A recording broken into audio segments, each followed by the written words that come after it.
Howdy everyone! Today I'm showing you how to paint the robes of my Call of Cthulhu themed cultists.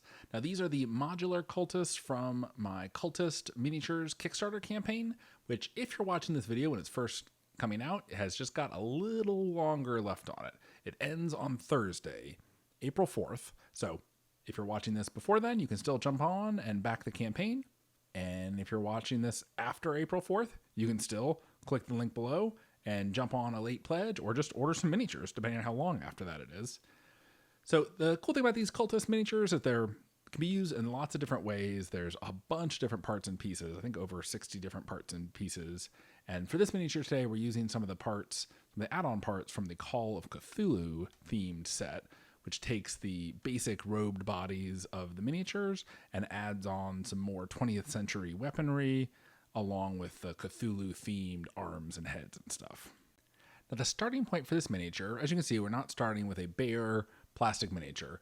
The starting point for this miniature is two colors. Those colors I flashed up on the screen earlier. It's the new reformulated Vallejo game color. The dark green is scurvy green, and the lighter green is foul green. And what I've done here is base coated it in the darker scurvy green, and then just given it a quick spritz from above with my airbrush with the foul green. And that looks okay. It's a nice starting point for miniature, and if you're really trying to knock out a lot of miniatures fast, it's not a bad, you could just stop there. It provides a little bit of directional lighting, cool. But I wanted to give a little more definition to the robes, and I think painting these sort of long flowing robes is a really fun time to do some quick wet blending. So a quick explanation of wet blending, if you're a newer painter, is taking two colors and while they're still wet, before they've dried, while they're still wet, mixing them with each other on the surface of the miniature. So what I'm doing here is I'm going to paint a little bit of this very bright green onto the raised portion of the robes, the kind of top of the fold, and then I'm going to grab a little bit of the darker green and put it in the recessed, lowered area, not the tip, but kind of the valley of the folds. And then where those two colors meet, I'm going to kind of wipe the brush on my finger. My hand will be green at the end of this.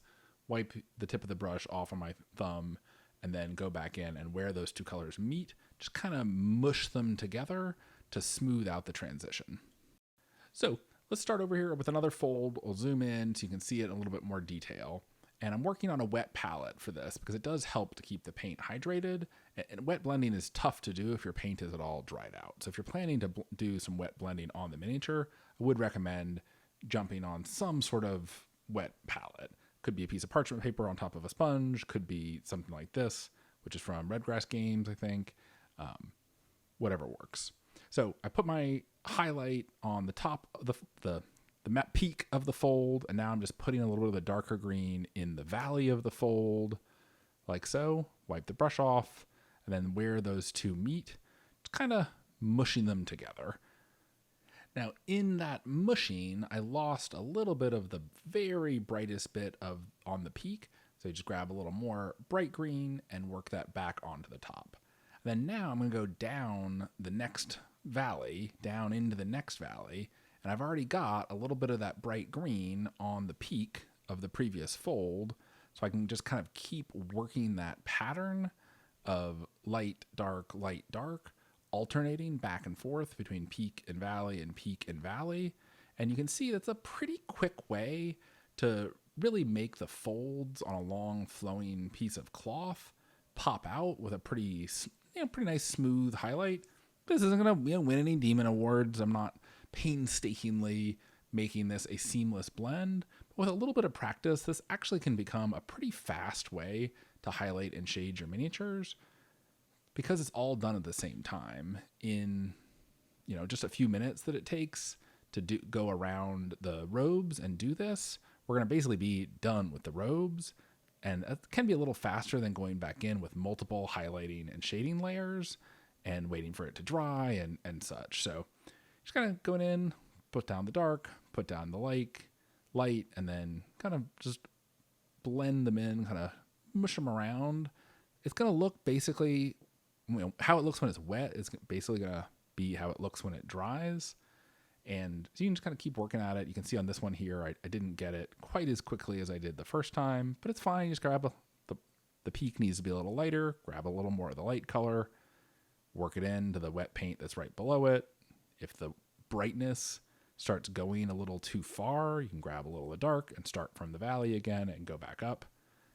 And like so, you just kind of then put the dark, and you'll see on this one, you're really putting that dark color that's right next to the highlight and then just kind of zip them together. It's almost like connecting the two halves of a zipper. You want those two colors to be connected to each other with a blurred line of paint, like so. Now, going up to the torso, once you've got the bottom robes how you like it, it's basically the same idea. It's just that the peaks and the valleys aren't in quite such straight lines, and they're smaller. There's smaller areas of them. So what I tend to like to do for this is just to grab the darker color and paint it all over, and then put the bright highlights on top, and to just do that a couple of times until I've got the peaks highlighted with the bright color, leaving the darker color in the shadows. So you can see I've painted her robes all over in the dark green color, and then I'm just adding a little bit of the bright green onto the raised folds of the robe, and then blurring them together again to create some of those middle values in between them. Now, while I'm doing this here, I'm just going to give a shout out to the new reformulated Vallejo game colors. I have been really impressed with these, and practice is the main thing. Just, practicing these robes like this are a great place to practice wet blending on. Practice is the number one thing, but it is easier to do wet blending with good paints. And I've been really impressed with the coverage, the texture, and the ease of blending with these new reformulated Vallejo game colors. I didn't love the previous versions. I thought they were fine, and I had some of them, but I mostly used other company paints. But I've pretty much switched over my paint collection to be the new Vallejo game colors, with a few kind of favorite and key colors from other ranges. But the core of my paint collection on my paint desk right now is the complete set of the new Vallejo game colors. And it's not a paid endorsement. I didn't get anything free from them. I just really, really like the paints. The bottles are great. They take up less floor space because they're kind of skinny, not floor space, desk space. I figured out the geometry of it because I was just curious, and switching from the larger bottles that some other companies use to the slightly smaller footprint, taller Vallejo bottles saved about 50% of the needed square inches on my painting desk, which is great. Same fit 100 bottles of paint into a smaller space, leaves more room for other stuff. That's great. So applying the same, let's switch back to the hood here. Talking about wet blending the hood. On this larger surface of the hood, what I'm going to do is paint the darker color kind of all over the bottom half of the hood. And then I'm going to paint the lighter color kind of on the crown on the top of the hood, and basically using the same idea. So you're kind of painting it half and half, like a green on green, black and white cookie. And then wipe the brush off, unload the brush on your hand. I like using my hand, but, and then feather those colors in with the brush that doesn't have much paint on it. Now, not everyone uses their hand to wipe their brush off on, but it is a good surface. It's both textured and not absorbent.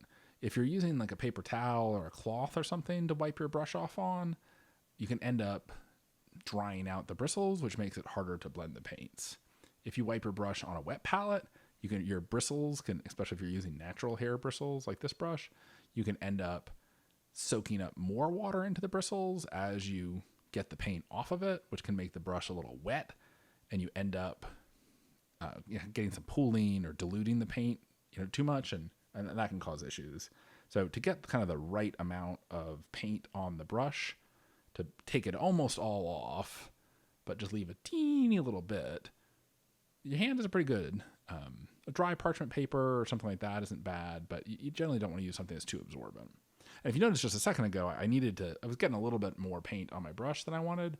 So I did rinse it out in my water cup, but then I kind of squeezed the paint water out between two of my fingers so the brush wasn't overloaded with water. So highlighting the sleeve, same idea as the hood, kind of painting the dark green on the bottom, painting the light green on top, unload the brush, and then kind of wipe those colors off, kind of blur those colors, and need a little more dark green for the bottom, no problem.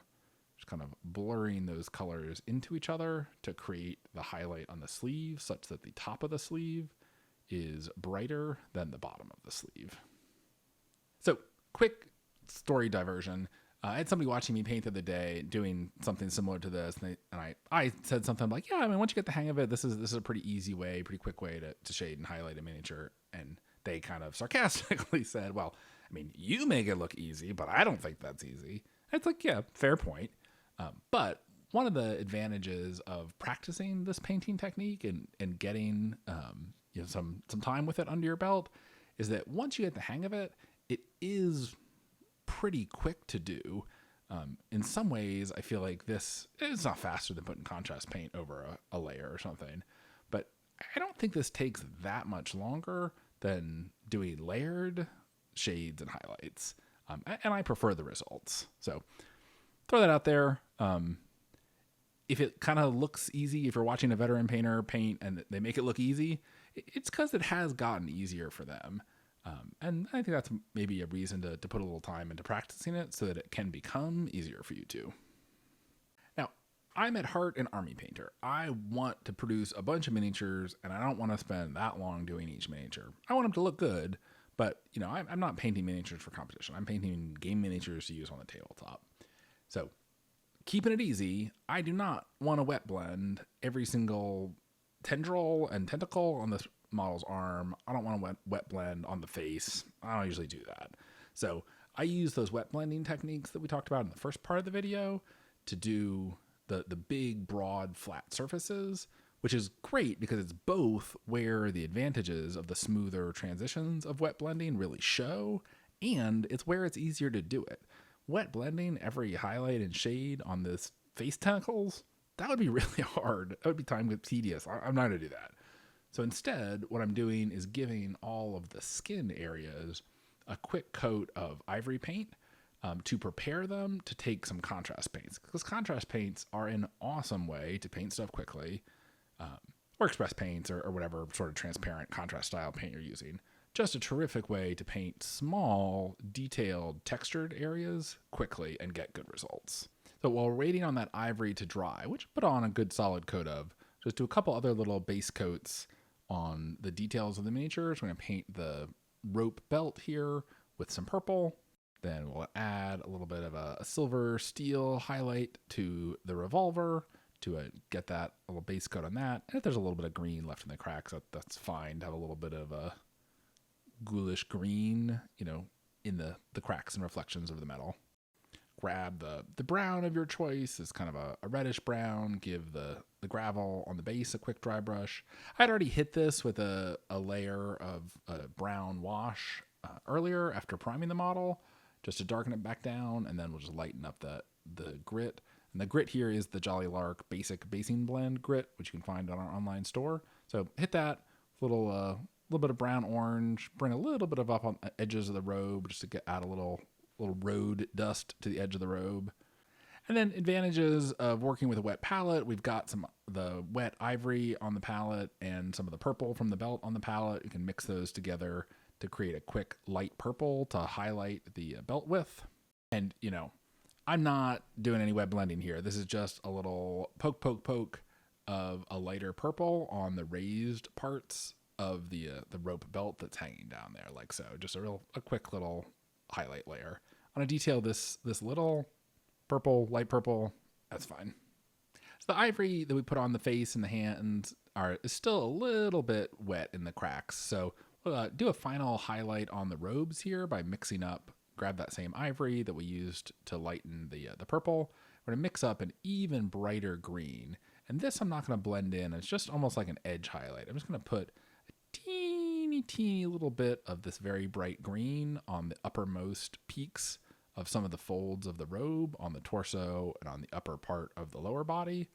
And this kind of just gives the green a little bit of sheen, a little bit of like a satiny sheen like the green fabric is shiny and is picking up some of the light. So it's good to use a nice sharp brush for this. This one's from Rosemary and Company. Just little bits of that bright green. And I'm not taking the highlights all the way down to the ground. Just some little spots on the edges, front of the hood. And if you don't like it, you just wipe it off. Little spots on the front of the hood, some of the peaks on the front of the robes. That's it. Now for the mutated Cthulhu-y skin portions of the miniature, I'm going to use a Cuttlefish Colors Brick and Red.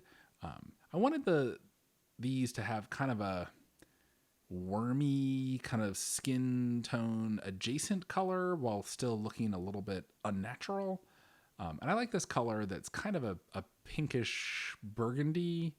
And the Cuttlefish colors are a translucent. They're kind of similar to contrast colors, but they tend to be a little more translucent, produce a little bit brighter highlights, and you could use some other pink here. You could use whatever you want. They're Cthulhu cultists. Who knows what color their skin is? But I thought this kind of deep pink color would make a nice kind of looking for like earthworm colored tentacles coming out of the robes here. And over a light base coat, the Cuttlefish colors, appropriate for this miniature, it provide a nice coating of color, leaving the highlights kind of lighter, leaving the shadows a little darker. They're also good for painting glazes and stuff, but I was pleased with how this turned out here. It made it look kind of skin-ish, but still like also kind of weird. And that's pretty much it. These cultists are super fun to paint. There's enough details for the miniatures to be interesting, but not so many that they're overwhelming. I'm going to put a little copper paint on some of the baubles that are on the rope belt here, and we'll call this cultist done, pair her up with some of her fellows, and we'll have the nice beginnings of a little Cthulhu cult that we can use in our games. So again, check out the Kickstarter, link below. It's been going great. We've unlocked a whole bunch of stretch goals. We took them to Adepticon and showed them off there, and they got a really good reception. So thanks to everyone who stopped by and said hi at Adepticon. And if you have any questions, of course, you can hit me up in the comments below or on Kickstarter. And we will see you next time on our next Jolly Lark.